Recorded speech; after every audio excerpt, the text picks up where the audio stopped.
What is going on, YouTube? I am Lamont at Large, but this is Fascinating Graveyard. Today I'm in Beaumont, Texas at the Forest Lawn Memorial Park and Cemetery. We're going to visit the grave of J.P. Richardson, also known as the Big Bopper. He is one of the 4 people that died in a very tragic plane crash on February 3rd, 1959. We're going to talk about the plane crash, but we're going to talk a little bit about the history and how J.P. Richardson first got his start. So without further ado, let's get right into this video. Giles Perry Richardson, also known as J.P. Richardson, the Big Bopper, was born on October 24th, 1930. His family later on came out and settled down here in Beaumont, Texas. Now, after graduating from Beaumont High School, J.P. started going to school. I guess he was going to be a lawyer because he took pre-law over at Lamar College here in town. And I'm assuming this guy loved music because he was a guitar player and he had dreams of being on the radio in some form or fashion. Later on, he got a job part-time as a DJ at a local rock and roll radio station out here, KTRM, and he worked his way up to being a full-time DJ in 1949. So after that, he says, screw school, I'm gonna be a DJ, baby. So anyway, so he's working at this radio station for the next 5 years or so, and he works his way up all the way to supervisor of announcers. And then some jerks from this thing called the military drafted him into, I believe, the Army. So this guy has to leave his radio gig and go be some military grunt guy. So he ended up being stationed out in El Paso, Texas. He was a radar instructor, and he worked his way up to corporal. And he was given an honorable discharge in 1957. So this guy comes back to KTRM, and I guess they didn't give him his same position back because he was gone for at least 2 years. So he gets back his job at the radio station. So he's working, doing the 11 a.m. to 12:30 shift at the radio station. And then he works his way up again to being a supervisor at the radio station. And I guess somebody, maybe it was an advertiser or somebody, they liked him and they said, you should really move this guy to a better shift. So he gets moved to the 3 p.m. to 6 p.m. shift. I guess that's considered the best shift. That's like the time that everyone's kind of going home from work, and you'll have more listeners at around that time. So while he's doing that, he's at the radio station, and when you're a DJ, you get to, people come in for interviews all across the country, big rock stars, and you probably start meeting people, getting to know people, this and that. And he had a gift for songwriting. In case people don't know this, he wrote George Jones's 1959 hit, White Lightning. White Lightning. Yep, that was him. He wrote that song. I believe he also recorded that song, and a lot of people say that J.P. Richardson's version was a lot better than Jones's, but that would be up for you to discuss amongst your friends to see if that is actually true or not. So eventually, J.P. Richardson, he signs a contract with Mercury Records, right? Okay, so he gets signed, and the first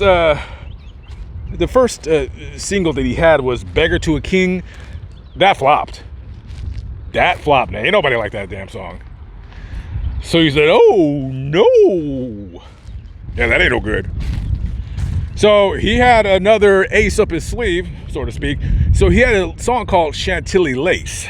If you guys don't know that song, he's like, hello, baby.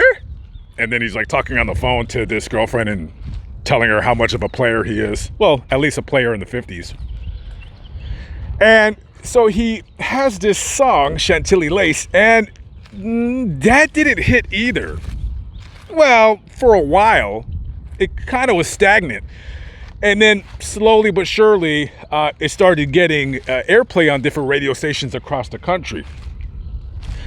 So eventually, it got up to about number 6 on the Billboard top rock charts or whatever list you would want to call it.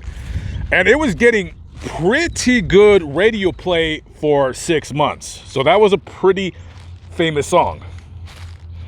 And I believe he has like a bunch of other songs that he's written and recorded, but Chantilly Lace and the Big Bopper's Wedding were his 2 big hits. Now, the reason why they called him the Big Bopper, or he called himself the Big Bopper, was because of that popular dance that was going on at the time with all the teenagers around the country. It's called the Bop. You remember? Like, you know that song Got the Hop with Danny and the Juniors? They wanted to call it Do the Bop because that was a popular dance craze thing. But then the guy, I think, wasn't it Dick Clark who told him to change the name to At the Hop?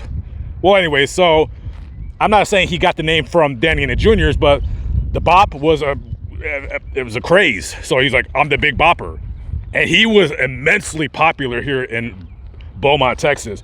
And when that song Chantilly Lace came out, he started becoming popular. I mean, I wouldn't say he was a big star, but people definitely knew who he was. And he was well on his way to doing bigger and better things here in the nation and possibly the world.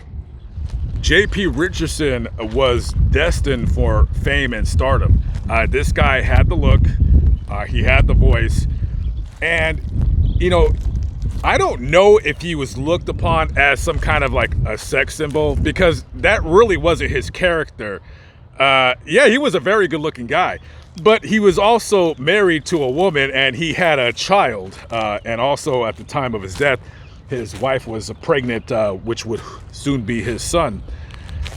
He was just kind of like a jovial character.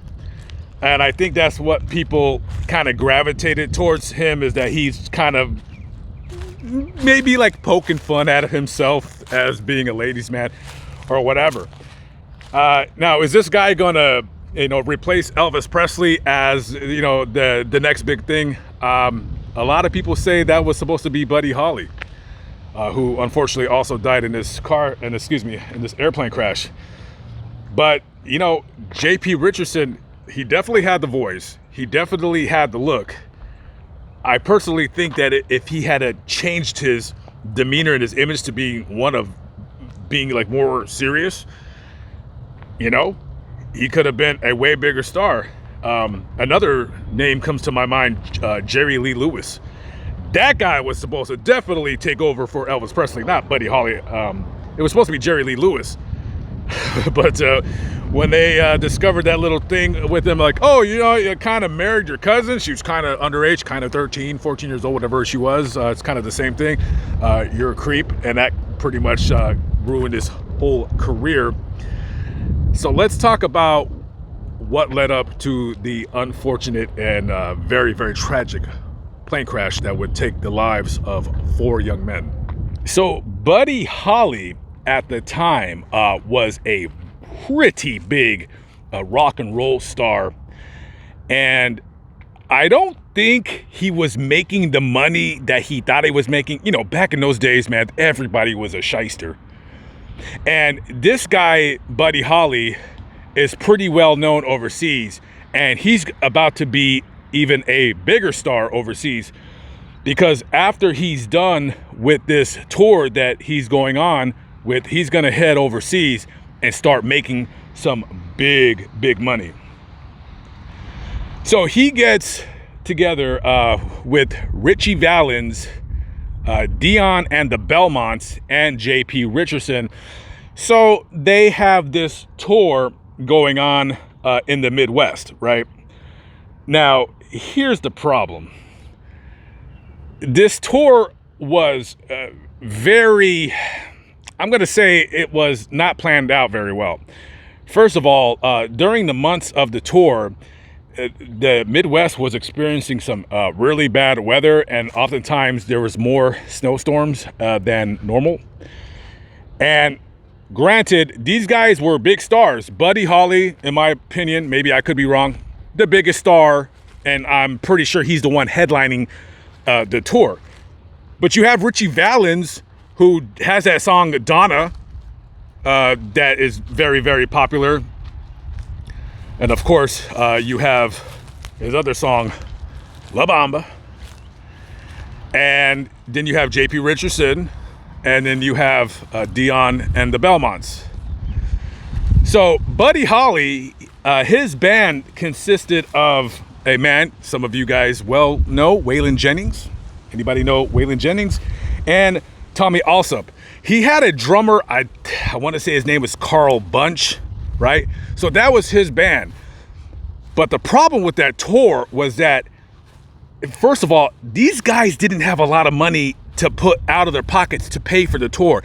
I mean, these guys, I wouldn't say they were broke. I don't want to say that, but they couldn't afford roadies. They couldn't afford people to like haul their equipment. So these guys were so broke that they took the cheapest bus/tour company they could find.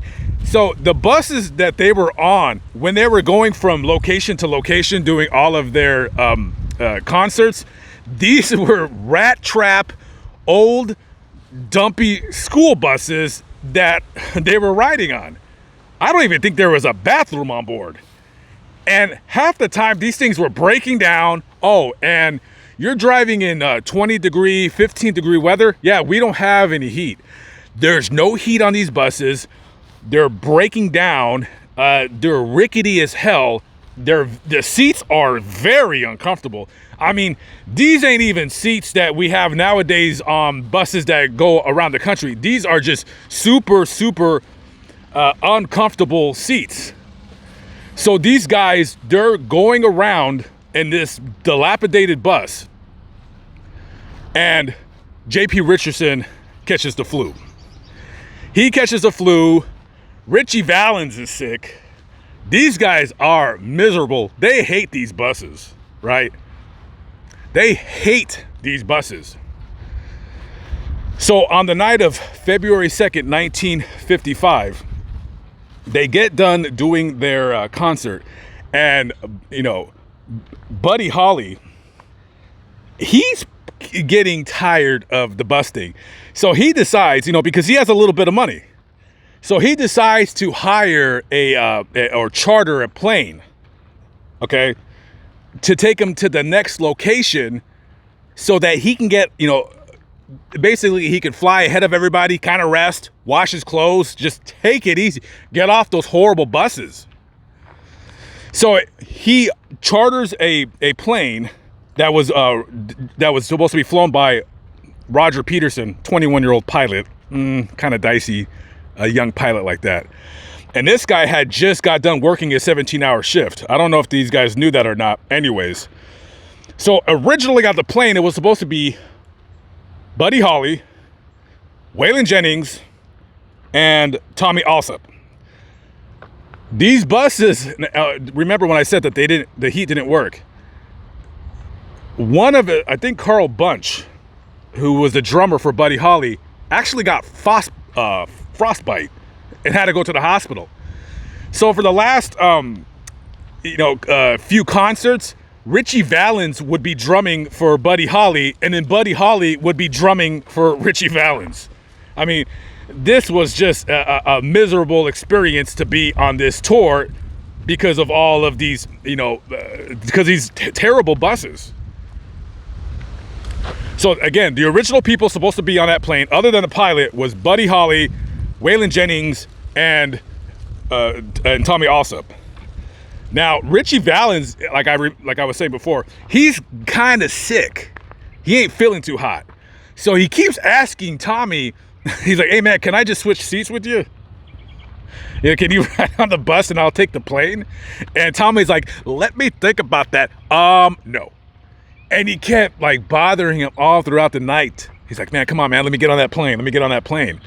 Now, I think the plane was charging like 35, 40 bucks a pop, and maybe they didn't have the money. I have no idea.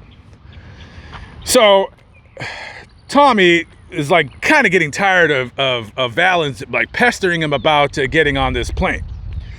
So he says, and he's just, I don't even think he was serious. I think this guy just wanted him to stop bothering him. So he's like, all right, I'll tell you what, this is what we'll do. Let's flip for it. If, call it in the air and we'll see who gets on the plane. I don't even think this guy really was going to let this guy on the plane. So he tosses the quarter up, whatever, and Richie Valens calls heads. Catches it, flips it down, and it's heads. And he's like, I mean, he probably would have, just wanted to be like, nah, I was actually just kidding, like, screw you. But he let him on the plane. He's like, all right, it's your seat. So now it's Buddy Holly and Richie Valens and Waylon Jennings. Now, J.P. Richardson is in really, really terrible shape. This guy is sick. He has a really, really bad flu. He sounds terrible. He's coughing all over the place. And it was decided by, I guess, Waylon Jennings kind of felt bad for him. And he didn't, maybe this guy was going to get even more sick if he would have, had to have rid that bus, being all uncomfortable in those small seats. So Waylon Jennings, he goes ahead and lets J.P. Richardson take his seat. Now, apparently Buddy Holly didn't like this because he kind of like scoffed at it. He was like, man, what the hell are you giving this seat for, man? Like, you're my band. I mean, I'm sure he wasn't saying that, but maybe he was. I don't know. I'm just kind of thinking like what he possibly would have thought. So, Waylon's all like, man, just, whatever. Chill out, guys. He's sick or whatever. Just leave him alone. And he goes, well, I think Buddy Holly told Waylon Jennings as he's like, going on the bus. He's like, well, I hope your old bus breaks down. And then Waylon turned to Buddy. He's like, well, I hope y'all plane crashes. Something along those lines. And to the day that Waylon Jennings died, that always bothered him how he said that, of course, only joking. And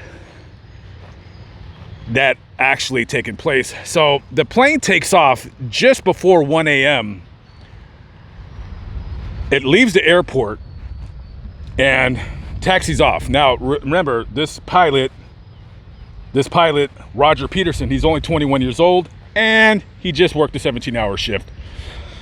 So the plane goes up and, maybe it's doing about 175 miles an hour, and 5 miles past the airport, the plane crashes right into this, I believe it was a cornfield in Clear Lake, Iowa. I've never been there, so I don't know what's around that area.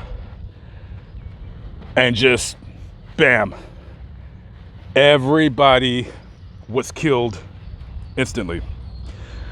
I believe Buddy Holly and Richie Valens were like right in the wreckage, and J.P. Richardson was maybe, it could have been 100 feet or 100 yards away from the crash site. And I don't know how long until the wreckage was found, if it was a few hours or that very morning. I don't believe the pilot called on the radio for that any kind of problems were happening. I don't believe that there was any malfunction with the plane. There's been a debate about what caused the plane crash. Now, more than likely, what caused the plane crash, just for me, just reading it really quickly, I didn't do a whole lot of extensive research on this, but it looks like when they took off from the airport, that day it was about 18 degrees. There was gusty winds. Gusty to me could be 20, 25 mile an hour winds. Light snow, but the visibility, I believe, was good.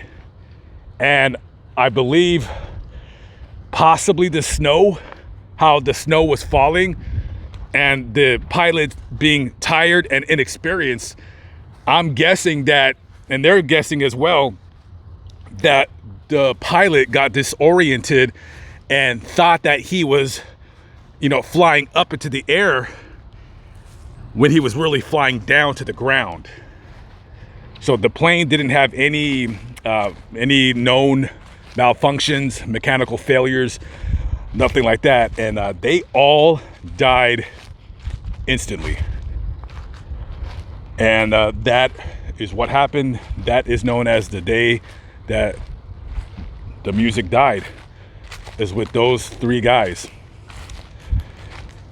And very, very weird how, it was supposed to be Buddy Holly, Waylon Jennings, and Tommy Allsup on that plane. And we just pretty much walked over somewhat the whole cemetery. So this is the grave of J.P. Richardson right there. The Big Bopper himself.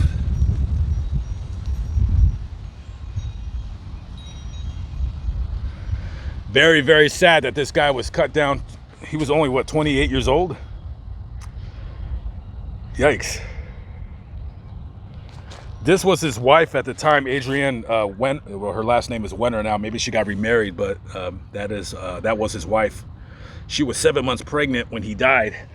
And J.P. Richardson Jr. was born 2 months after his father died. And his kid grew up to look just like him and sound just like him, had a good booming voice just like him. And I want to say some time ago, because there was a rumor, because Buddy Holly had a gun on him when he was flying. So there is a rumor going around that maybe the gun accidentally got fired, and there was I don't know, whatever. So they actually,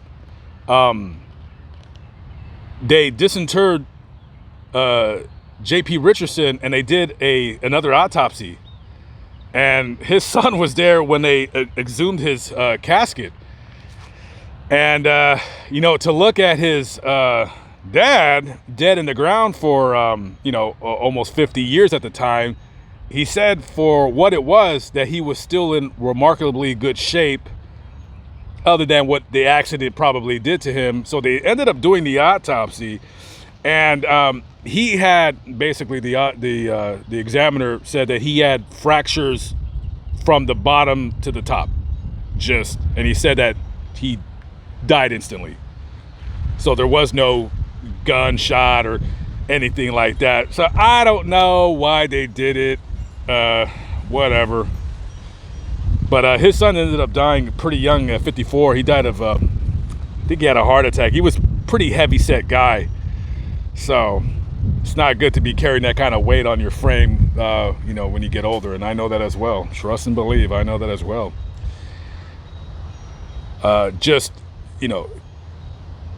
Tragic story of what happened to Richie Valens and Buddy Holly and J.P. Richardson. Wow. Okay, well, listen, I'm glad I came out here to visit his grave. It's a little bit of, I look at it more of in a historical sense than a musical one.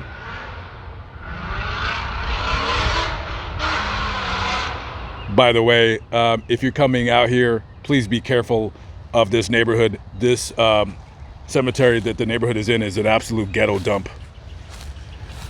By the way, if you are going to go visit his grave, look for that sign. It'll tell you a little bit about him and what he did, his start here in Beaumont.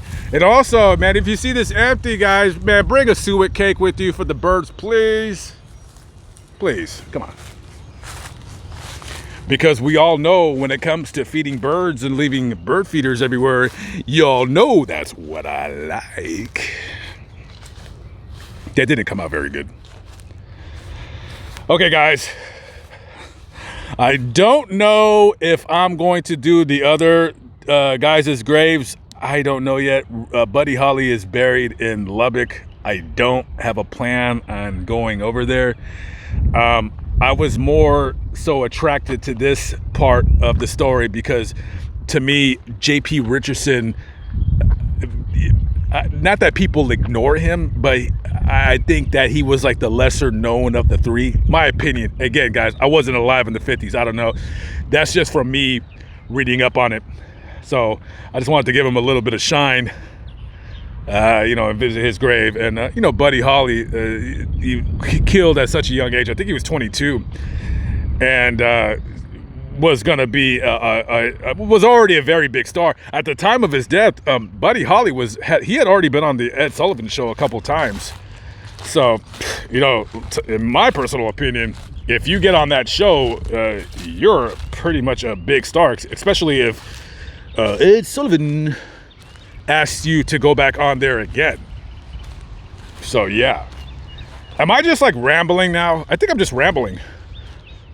So these people right here, I was walking by them earlier in the video, and I thought they were gonna I'm so thankful they didn't interrupt my video, because I was thinking for a minute, I'm like, oh, they're gonna ask me a question and I gotta stop the video. And I don't like really doing too many cuts and edits. I just like to talk and walk, and you know how I do it. Okay, guys, video came out a little longer than I thought it would. Let's wrap it up. I gotta go on to the next location. Guys, be good. Until next time, catch up with you later. Fascinating Graveyard. Peace out.